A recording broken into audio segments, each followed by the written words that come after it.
구약 성경에 보면 중요한 인물들이 많이 등장을 하는데요. 아브라함, 모세, 다윗, 다니엘, 솔로몬, 여러 중요한 인물들이 있죠. 그 중에서도 이 다윗이라고 하는 인물은 성경에 그 누구보다 그 이름이 더 많이 등장을 합니다. 찾아보니 1075회 다윗이 등장합니다. 아브라함은 176번 등장하고요. 모세는 766번 등장합니다. 그 누구보다 이름이 많이 등장을 하죠. 다윗에 관한 기록 역시 그 누구보다 더 많이 성경에 기록되어 있습니다. 사무엘상부터 사무엘하까지 열왕기상까지 41장에 걸쳐서 그의 이름이 기록되어 있고요. 시편 150편 중에서 73편, 적어도 73편은 다윗이 쓴 시로 알려져 있기도 합니다. 성경 인물 중에 그보다 더 유명한 인물이 또 있을까 싶습니다. 또 성경 인물 중에 다윗처럼 이렇게 하나님의 사람으로서 그렇게 타락을 할 수 있을까 싶은 인물이 참 믿고 싶지 않은 그런 상황 속에 빠진 인물이 다윗입니다. 오늘 우리가 읽은 본문은 다윗이 밧세바와 간음을 하는 장면입니다. 저는 개인적으로 참 이 장면을 읽을 때마다 그럴 수 있을까라고 생각을 하는데 그럴 수 있습니다. 정말로 그럴 수 있어요. 여기서 있는 목사도 죄에 빠질 수 있고요. 경건하다고 하는 성도님들도 죄에 빠질 수 있습니다. 여러분 아시는지 모르겠지만 최근 이 아래쪽 린츠버그에 있는 리버디 대학의 총장인 제리 포엘 주니어가 성추문 논란이 있어서 사임을 했습니다. 여러분 대단한 학교거든요. 복음주의 진영에서 최앞에 있는 학교입니다. 그 학교의 총장인데 그 총장이 성추문 문제로 인해서 사임을 할 수밖에 없었습니다. 안타까운 일이지만 우리 모두는 연약하고 죄에 넘어질 수 있습니다. 아무도 자신하지 못하는 거예요. 그래서 바울이 그러지 않습니까? 선주라느냐? 넘어질까 조심하라. 그 대상이 이 사람도 저 사람도 아닌 제 자신이 될 수 있고 여러분이 될 수 있다는 것이죠. 다윗이 죄를 범했습니다. 그러나 저는 오늘 이 시간에 다윗이 얼마나 큰 죄를 범했는가, 그거보다 하나님께서 영적으로 느슨해지고 결국에는 사단에게 틈을 내주어서 죄에 빠진 다윗을 어떤 방법으로 용서하셨는가에 초점을 맞춰서 말씀을 전하고자 합니다. 오늘 말씀은 이렇게 시작합니다. 그 해가 돌아와. 그 해라고 하는 것은 특정한 해를 말하는 것이죠. 그래서 왜 그 해라고 썼는가를 알려면 사무엘하 11장 전에 있는 10장을 볼 필요성이 있습니다. 사무엘하 10장에는 이스라엘과 암몬 자손 사이의 전쟁에 관한 이야기가 기록되어 있습니다. 이야기는 이렇습니다. 이스라엘 동편에 암몬이라고 하는 나라가 있습니다. 그 나라는 오늘날의 요르단이죠.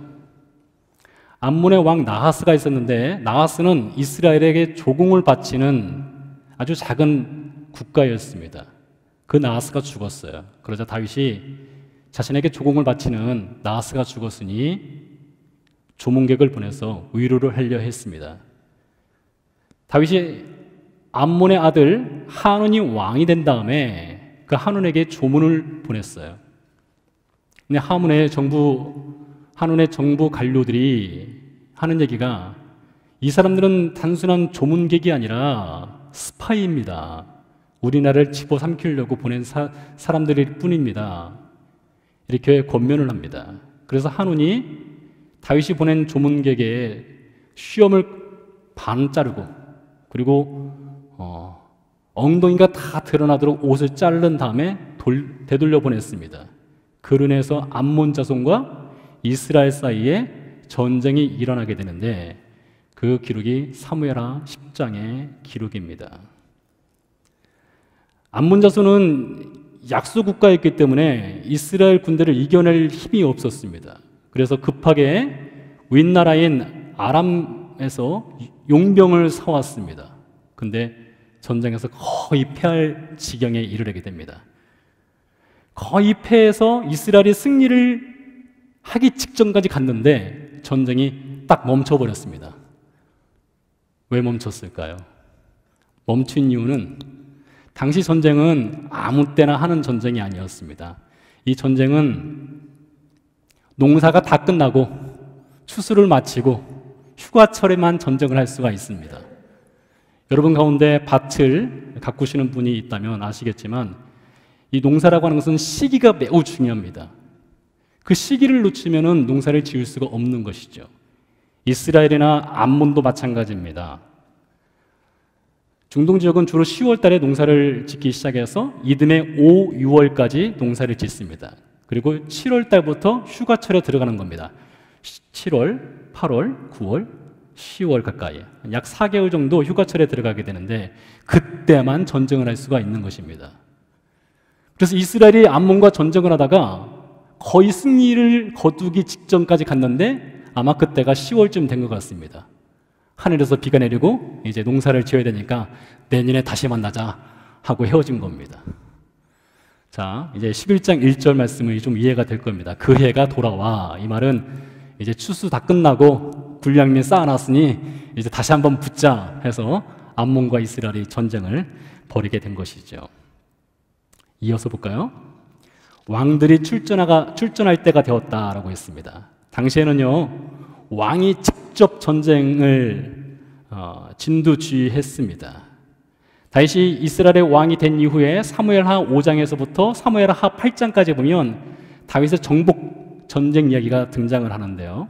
여부스 족속, 블레셋 그리고 이스라엘 주변 국가들을 다윗이 전쟁을 해서 집어삼킵니다. 그때마다 항상 다윗은 전쟁터의 맨 앞자리에 나가서 전쟁을 했습니다. 빠짐없이 전쟁에 다윗이 출석했던 것이죠. 자, 그런데요, 사무엘하 10장 암몬과 이스라엘 사이에 전쟁이 붙었을 때 다윗이 어디에 있었는지를 보도록 하겠습니다. 사무엘하 10장 7절 말씀 보니까 이렇게 기록되어 있습니다. 다윗이 듣고 무엇을 들었느냐? 암몬 자손이 전쟁 준비한 소식을 듣고 요압과 용사의 온 무리를 보내매. 즉 다윗은 전쟁에 나가지 않았습니다. 이전 전쟁에는 다윗이 항상 전쟁터의 앞에 있었는데 암몬 자손과의 전쟁에서는 다윗이 전쟁에 나가지 않았던 것이죠. 사무엘하 11장 1절에서도 마찬가지입니다. 1절 하반절에 보니까 다윗이 예루살렘에 있었더라. 그러니까 여러분 10장에서의 암몬과의 전쟁, 11장에서의 암몬과의 전쟁, 그 사이가 근 1년 정도의 갭이 있는데 이 사이에 두 번의 전쟁이 있었고요. 그 두 번의 전쟁 때마다 다윗이 첫 번째 전쟁에도 나가지 않았고 두 번째 전쟁에도 다윗이 출전하지 않았던 것이죠. 그는 예루살렘에 머물고 있었습니다. 2절 말씀은 이렇게 시작합니다. 저녁 때에 다윗이 그의 침상에서 일어나 왕궁 옥상에서 거닐다가, 때는 저녁 시간이었습니다. 그는 침대에서 일어났다라고 되어 있는데요, 자신의 부하들이 사선을 뛰어다니며 목숨을 걸고 전쟁을 벌이고 있을 때에 다윗은 침대에 누워 낮잠 자고 있었던 것입니다. 그리고 저녁 때가 되어서 일어났습니다. 그리고 옥상에 올라갔어요.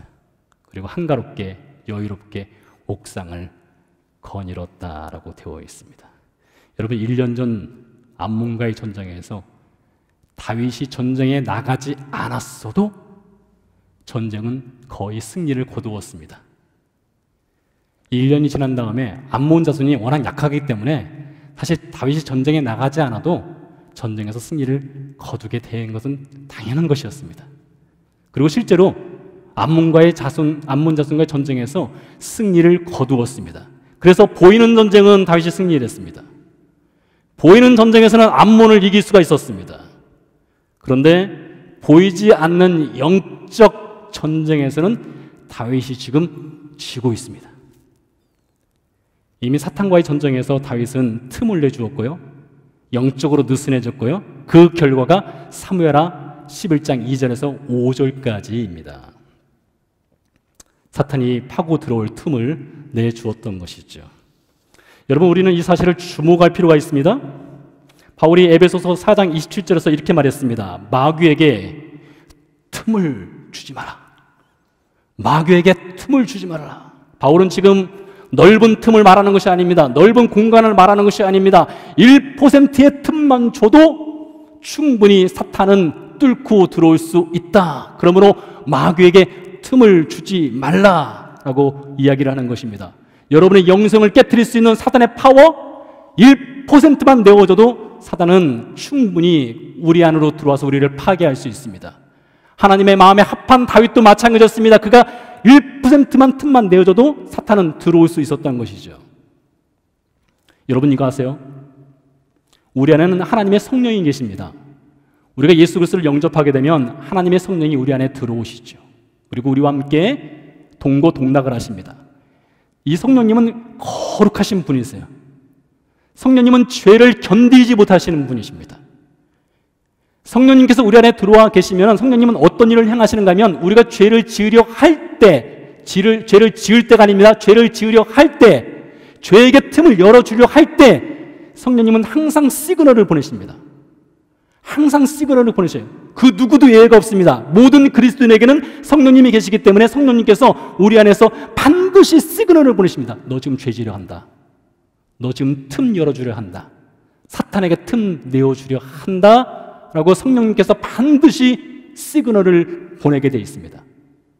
만약에 여러분 가운데 죄를 지으면서도 성령 하나님의 시그널을 전혀 받지 못한다면 그건 심각한 문제에 지금 이미 빠져 있는 것입니다. 여러분 반드시 기억하세요. 성령 하나님은 거룩하신 분이세요. 그래서 성령 하나님께서 반드시 시그널을 보내십니다. 우리는 성경에서 그런 예들을 충분히 찾아볼 수 있습니다. 사탄이 가룟 유다에게 예수 팔 생각을 집어넣었다라고 했습니다. 베드로도 마찬가지였습니다. 마태복음 16장에 보면 베드로가 예수님의 십자가 길을 막을 때에 그의 열심과 그의 사랑함으로 예수님을 막으려 한 것 같지만 사탄이 이미 그 속에 생각을 집어넣고 예수님의 십자가 길을 막으려 했습니다. 자신도 모르게 스물스물 사탄에게 틈을 내어주는 것이죠. 성령 하나님은 그것을 막기를 원하세요. 그래서 여러분께서 마음 가운데 무엇인가 거룩하지 못한 생각이나 거룩하지 못한 말이나 행동을 하려 하면 성령님의 시그널이 옵니다. 그때 어떻게 해야 될까요? 그때 틈을 막으셔야 됩니다. 그때 틈을 막지 못하면 걷잡을 수 없습니다. 다윗이 그랬습니다. 사탄에게 틈을 내어준 다윗이 아주 쉽게 무너졌습니다. 순식간에 다윗은 무너졌고요. 간음하였습니다. 저는 2절부터 5절까지 있는 이 다윗의 범죄에 대해서 자세하게 여러분에게 설명을 하지는 않을 것입니다. 굳이 설명하지 않아도 여러분이 읽는 것만으로도 충분히 이해할 수 있으리라 생각을 합니다.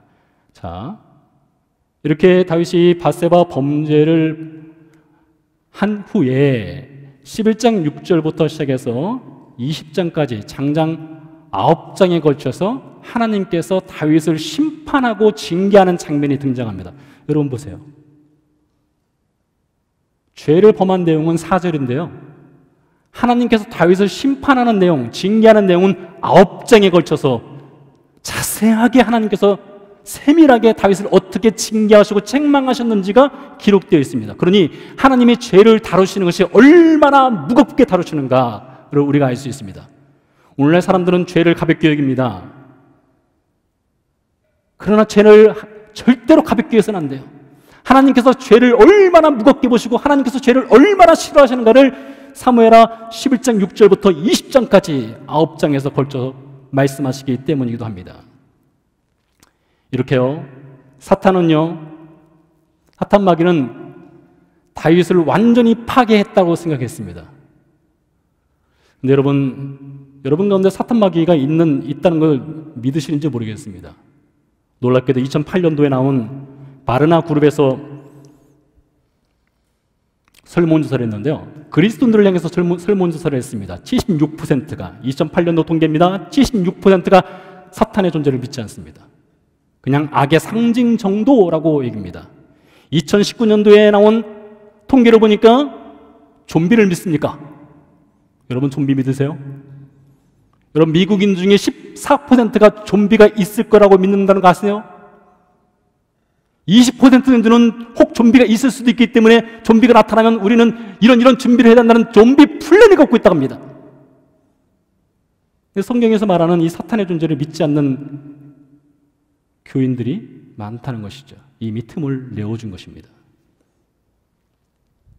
그래서 사탄은요, 이렇게 다윗을 죄에 빠뜨린 다음에 넌 끝이야. 넌 이제 끝났어. 네 인생 종지부야. 이렇게 얘기합니다. 그때 바로 그 순간에 하나님이 등장하셔요. 그래, 너는 끝이다. 네가 끝이기 때문에 내가 새롭게 시작한다. 너 스스로는 일어날 수 없기 때문에 내가 너를 일으켜 세울 것이다.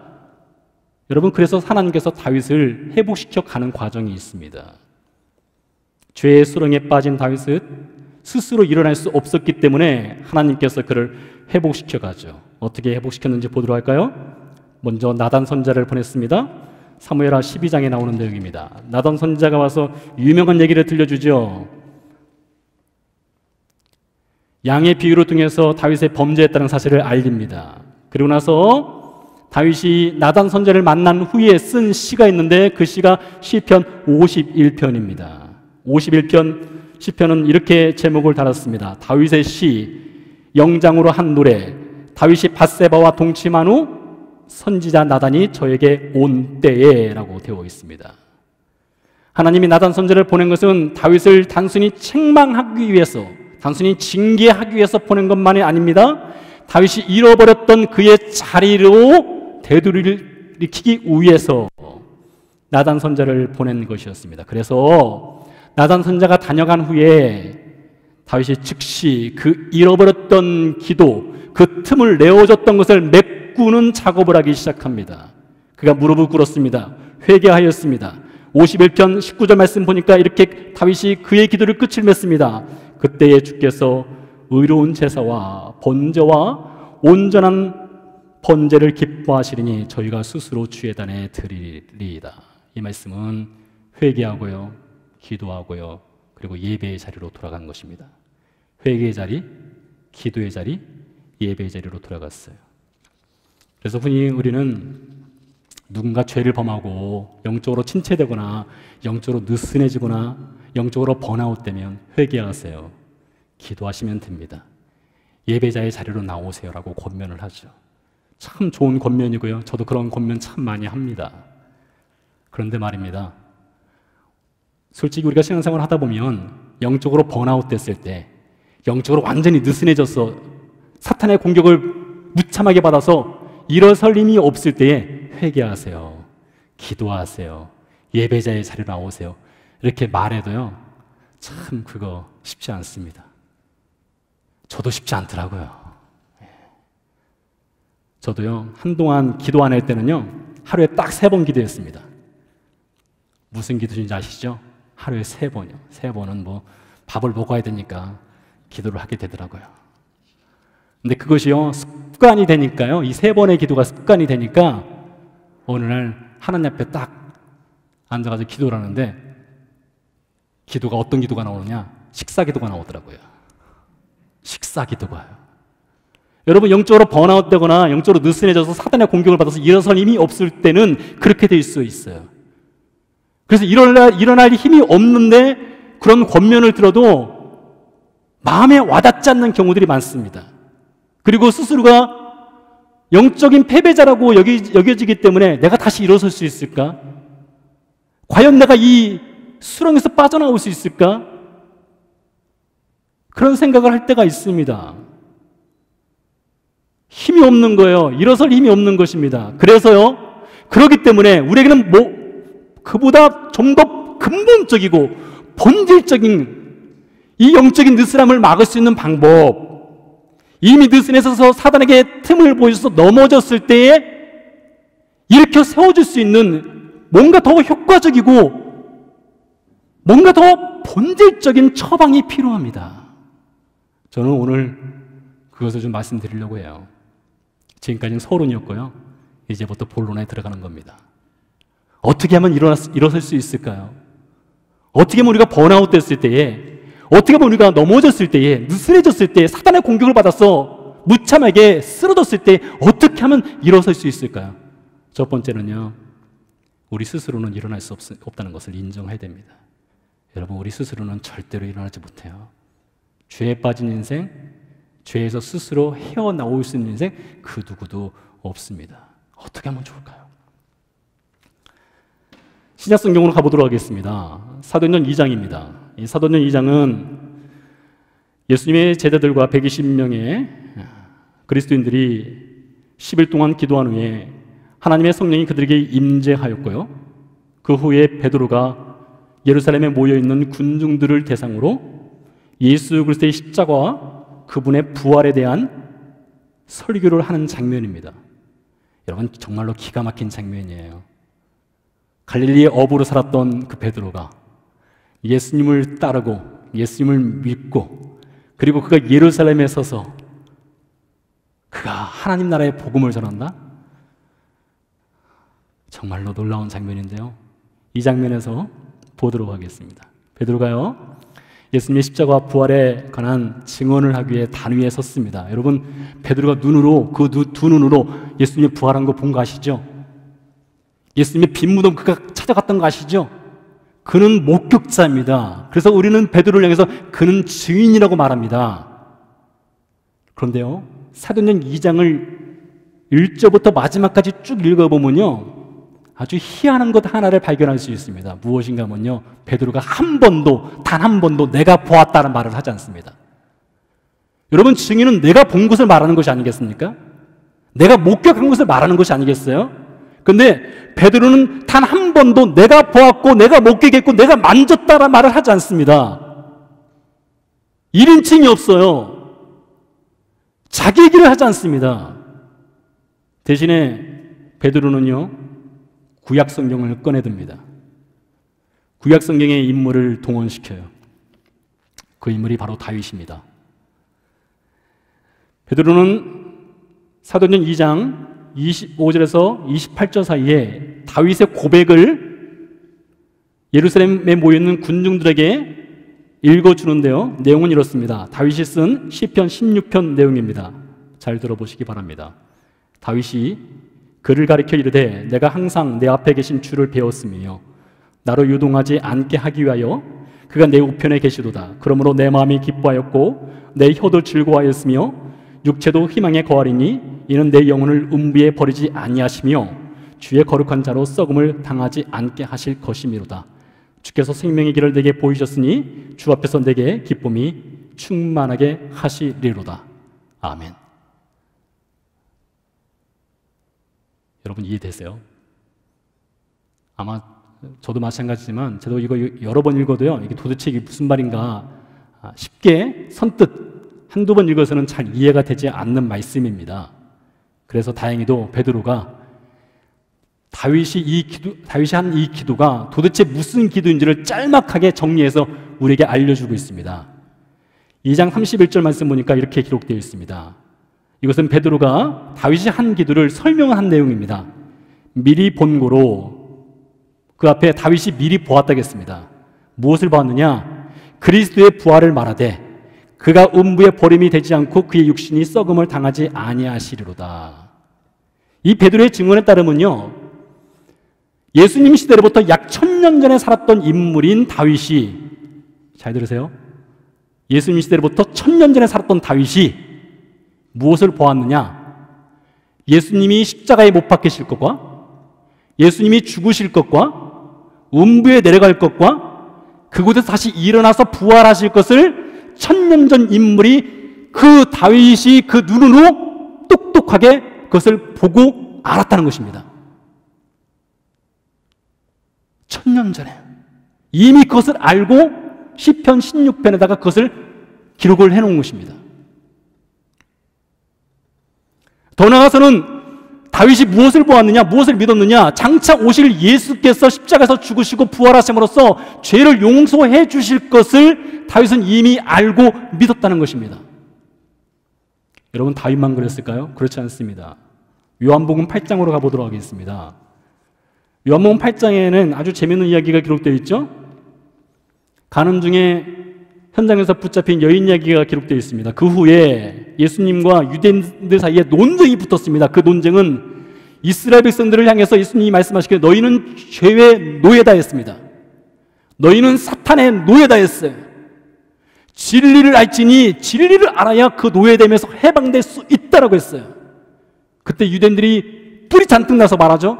우리가 무슨 죄의 노예냐? 우리는 아브라함의 자손이다 하면서 논쟁이 아주 심하게 붙은 장면이 요한복음 8장 내용입니다. 그런데요, 요한복음 8장 56절에 예수님께서 그 논쟁을 마치면서 이렇게 결론을 내립니다.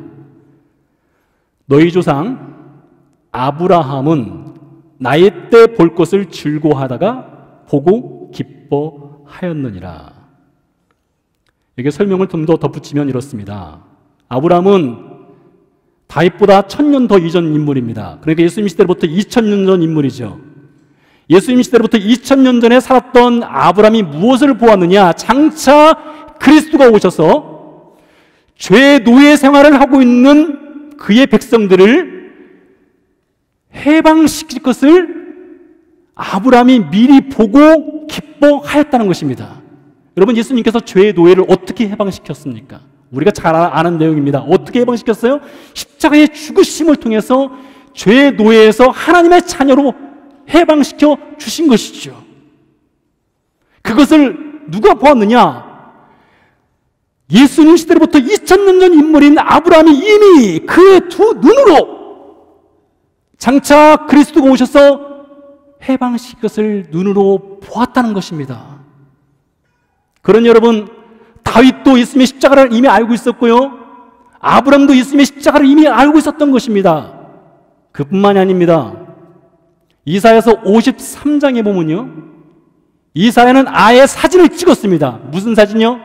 예수님께서 십자가에서 못 박혀 죽으시는 그 장면을 아주 생생하게 사진을 찍어서 보여주고 있습니다.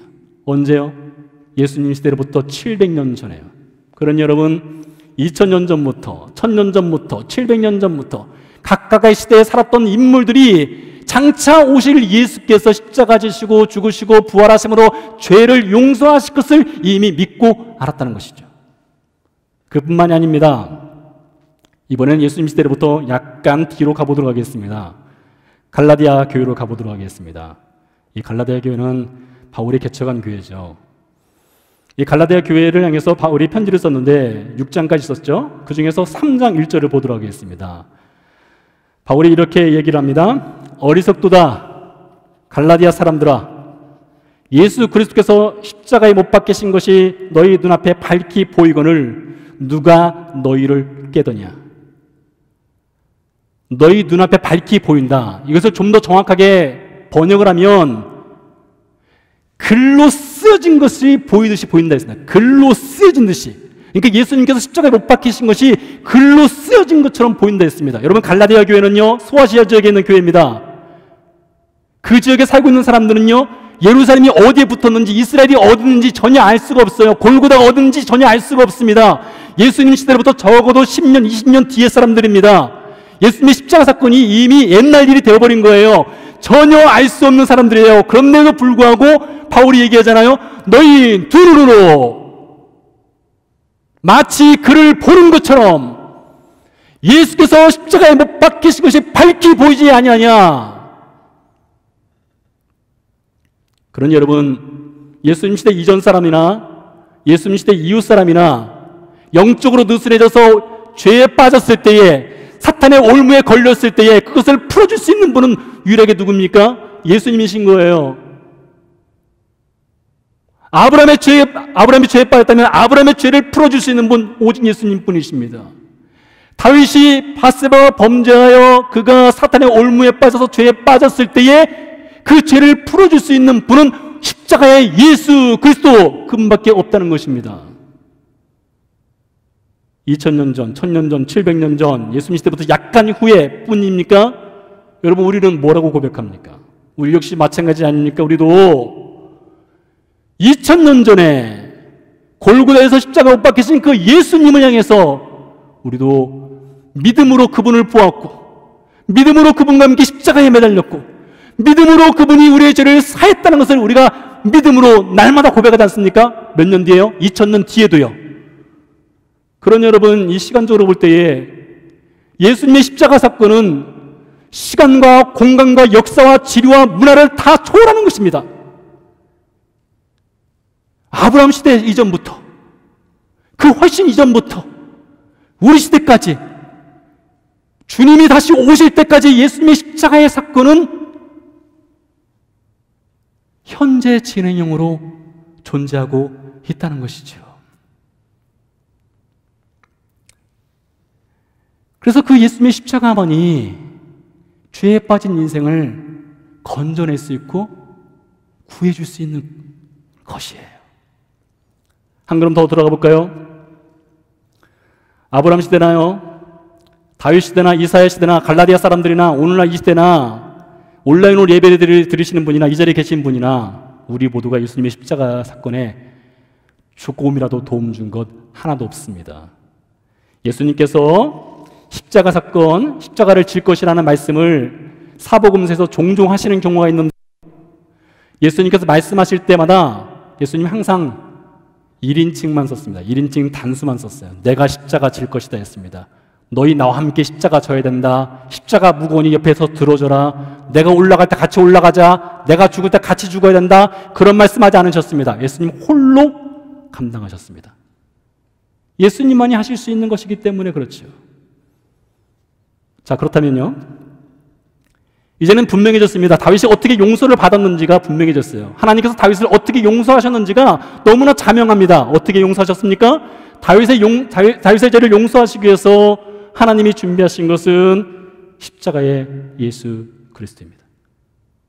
그가 회개 자리로 나올 수 있었던 거요, 그가 기도의 자리로 다시 나올 수 있었던 거요, 그가 예배자의 자리에 설 수 있었던 거요, 그 근본 뿌리는 어디에 있다고요? 예수 그리스도의 십자가입니다. 그것 없이는 회개 자리로 나올 수 있고요, 그것 없이는 예배 자리로 나갈 수 없었다는 것이죠. 오늘날 교회들이 문제가 참 많죠. 문제 없는 교회 찾으려면 죽어야 됩니다. 죽으면 문제가 없어요. 살아있는 교회는 문제가 다 있습니다. 여러분, 제가 이렇게 늘 웃는 것 같지만 저희 집에서도 보이지 않는 긴장감이 있을 때가 있어요. 싸울 때도 있었고요. 여러분 가정도 마찬가지죠. 다 이렇게 편안하고 아주 얌전한 것 같지만 여러분 가정에도 조금씩은 문제가 다 있을 겁니다. 없으면 좋지만요. 교회도 마찬가지입니다. 근데요, 저 같은 작은 목사도 아닌 사도 바울이 목회했던 교회들, 사도 바울 그 얼마나 위대한 선교사며 목회자며 신학자입니까? 근데 신약 성경에 기록된 사도 바울이 목회했던 교회들은요, 전부 다 문제가 있었어요. 참 신기합니다. 저한테는 큰 위로가 됩니다. 근데 사도 바울이 목회했던 교회들 중에 갈라디아 교회가 있고 고린도 교회가 있는데요, 다른 어떤 교회들보다도 더 심각한 문제가 있었습니다. 이 두 교회는요. 갈라디아 교회는 다른 복음에 문제가 있었어요. 도대체 복음이 뭔지 헷갈렸어요. 인간의 선한 능력으로, 선한 행위로 구원을 얻을 수 있다는 다른 복음이 들어서 갈라디아 교회를 헤집어 놓았습니다. 고린도 교회도 마찬가지입니다. 인간의 지혜와 인간의 철학으로 십자가를 대신해 보려고 했습니다. 그때 갈라디아 교회를 향해서 바울이 이렇게 이야기를 합니다. 갈라디아서 1장 9절 말씀이에요. 우리나 혹은 하늘로부터 온 천사라도 우리가 너에게 전한 복음 외에 다른 복음을 전하면 저주를 받을지어다. 여러분, 얼마나 강력한 메시지입니까? 십자가 외에는 다른 복음 없다, 이런 얘기한 것이죠. 고린도 교회를 향해서 이렇게 얘기합니다. 고린도전서 1장 18절 말씀이에요. 십자가의 도가 멸망하는 자들에게는 미련한 것이요 구원을 얻는 우리에게는 하나님의 능력이라. 그래서 여러분, 사도 바울은요, 교회가 문제가 생기잖아요, 어려움이 있잖아요, 교회가 느슨해지잖아요, 사단에게 공격을 당하잖아요, 사도 바울의 전공법은 오직 십자가뿐이었습니다. 십자가가 해결책이었어요. 십자가가 통해서만 사도 바울은 해결했던 것이에요. 어떤 사람들은요, 예수님을 부인하고 저주했던 베드로가 닭울음 소리를 듣고 나가서 울었던 그 장면을 보고 베드로 회개했네, 베드로 돌아섰어, 이렇게 말하시는 분들이 있습니다. 근데 저는 솔직히 잘 모르겠어요. 그게 베드로에게인지는요. 어떤 분들은 이렇게 얘기합니다. 부활하신 예수님께서 갈릴리에서 베드로를 만나서 사랑 고백 들으시죠? 그리고 베드로에게 사명 주죠. 내 양을 먹이라, 내 양을 치라, 내 양을 먹이라 사명 주죠. 그 장면을 보면서 베드로 회복됐어. 주님께서 회복시켜 주신 거야. 그렇게 말합니다. 저는 사실 잘 모르겠어요. 그게 정말로 베드로를 완전히 회복시킨 건지 잘 모르겠어요. 이 장면은요, 예수님께 사랑 고백한 장면과 예수님께서 베드로에게 사명을 주신 장면은 요한복음 21장 15절에서 17절 사이에 기록된 장면입니다. 아마 모든 그리스도인들이 다 좋아할 거예요. 저도 마찬가지입니다. 저도 너무나 좋아하는 구절입니다. 너무나 좋아하는 성경 구절이에요. 근데 여러분, 21장 17절 다음에 무슨 내용이 나와 있는지 혹시 아세요? 베드로의 사랑 고백이 있고 예수님이 베드로를 부르신 사명을 준 그 다음 장면에 무슨 내용이 기록되어 있는지 아세요? 저는 개인적으로 많은 그리스도인들이 잊고 사는 구절이 요한복음 21장 18절에서 19절이라고 생각하는 사람입니다.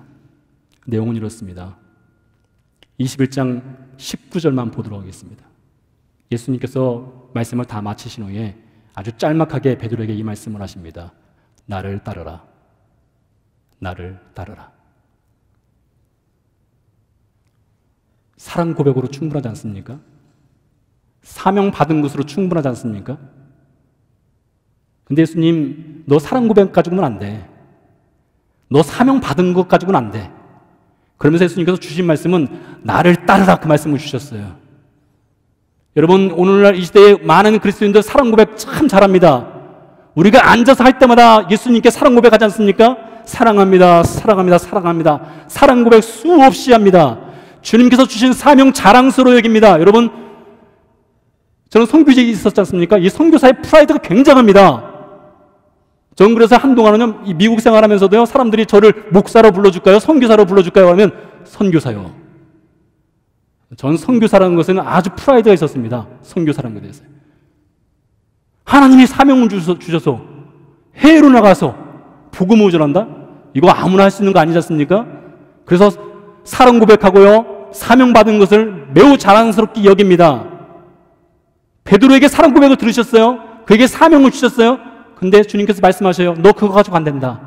너 사랑 고백만 한 것 가지고 안 돼. 그거 가지고는 나 따라올 수 없어. 사명 받은 것만 가지고는 사탄에게 틈을 내줄 수 있어 하면서 하신 얘기가 무엇이냐? 나를 따르랍니다. 여러분, 나를 따르라, 그것이 무엇입니까? 사실 우리는 너무나 잘 알고 있는 내용이에요. 나를 따르라. 나를 따르라, 이 말씀을 들으면 뭐가 생각납니까? 십자가가 생각나지 않으세요? 십자가가요? 예수님께서 말씀하신 것은 넌 정말로 사랑 고백하고 그 사랑 고백한 거 지키려면, 사명의 길 제대로 걸어가려면 십자가를 날마다 직면해야 된다. 날마다 십자가를 바라봐야만 그 사랑 고백이 유지될 수 있는 거야. 매일 아침에 눈을 떠서 십자가를 바라볼 때만 사탄에게 틈을 내주지 않고 그 사랑 고백한 그 길을 꿋꿋하게 좁고 협착하지만 걸어갈 수 있는 거야 라고 말씀하시는 것입니다. 그러므로 여러분, 영적으로 느슨해졌을 때에, 죄에 빠졌을 때에, 사탄의 공격을 받아서 일어설 힘이 없을 때에 여러분, 우리가 무엇을 할 수 있겠습니까? 이미 있는 십자가를 바라보는 것 방법 외에는 다른 방법이 없는 것입니다. 다윗의 죄를 용서하신 방법, 다윗을 회복시킨 방법, 다윗을 기도자의 자리로 부르신 방법, 다윗으로 하여금 예배자의 자리로 오게 하신 방법, 그 유일한 방법은 십자가입니다. 그러므로 여러분, 우리가 바라볼 것은 오직 예수 그리스도의 십자가, 그것 외에는 방법이 없어요. 느슨해졌습니까? 십자가를 바라보세요. 사탄에게 틈을 내줬습니까? 십자가를 바라보세요. 영적으로 번아웃 됐습니까? 이미 세워진 십자가를 바라보시기 바랍니다. 찬양 드리고 기도하도록 하겠습니다.